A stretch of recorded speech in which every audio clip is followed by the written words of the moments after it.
යකෝ එකපාරේ එහෙම මැසේජ් දාන්න පුළුවන්ද බං? මුලින්ම මචං chat එකට ගන්න පොඩියට එකක් දාලා බලමු. chat එකට ආවට පස්සේ කන්ටිනියු කරගියම්. පොඩි දා. අන්න හරි. දාපංග. පොඩියට එකක් දැම්මා. chat එකට ආවට පස්සේ ලයින් එක ගායි යනවා.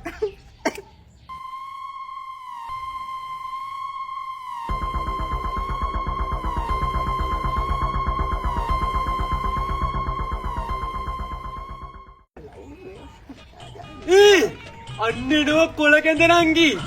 බලපන් මං කිව්වා වගේ එනවා උඹට ආදරේ ප්‍රකාශ කරන්න. අඩේ පවුල පිටින් එන්නේ. නංගි කවුද මූද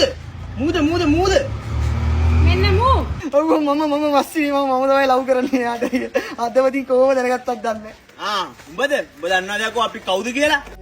දන්නවා අම්මයි තාත්තයි. තොට මෙතන ගෑණියෙක් පේනවද බල්ලෝ නංගි අරන්නේ? ඇයි මේ ඉන්නේ? මගේ කැලලට වැඩිය කුක්කු තියනනේ මෙයාගේ අර තියෙන්නේ. බෝල දෙක අඩෝ උඹ මට දෙයක් ඕක කිව්වේ.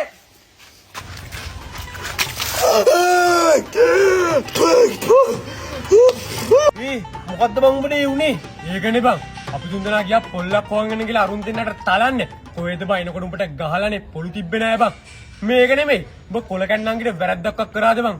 තඩි බාලයන් උඹට ඇවිල්ලා. පිස්සුද බං? මොන වැරද්දක් කරාටද? අඩුම ගානේ මං ඒකිට ආදරේ වුණාට ආදරේ කියන්නේ නෑනේ බං මේව ගැහුවට. මොකක් වුණාද කියලා දන්නේ නෑ. පොඩි මැසේජ් එකක් දැම්ම විතරයි. ඒකනේ බං. උඹ මොකෝ ඒකිට පැනලා යමුද කියලා මැසේජ් එකක් දැම්මේ නෑනේ. කොල කැඳ එක රහයි කියලානේ බං කිව්වේ. බලපන් තලලා ගිය කැත. ඒකනේ බං. කැන්දේක හොඳයි කියලා දැම්මේ. ඊට වඩා දෙයක් දැම්මේ නෑ. කො මැසේජ් එක ගනින් පොඩ්ඩක් බලන්න. කියන්න බං.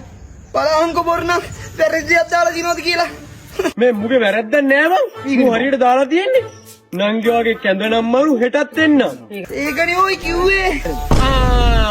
ඇයි මූට ගහපු එක සාධාරණයිනේ. මොකක්ද දාල්දී? මු දාලා තියෙන නංගි වගේ කඳ නම්මරු හෙටත් එන්නම් කියලා. පටසිරි. යාමලු මැරවන යෝ තෙල් ගොඩ චන්දි උඹට පෙම්කලේ මගේ සුදු ගොඩිය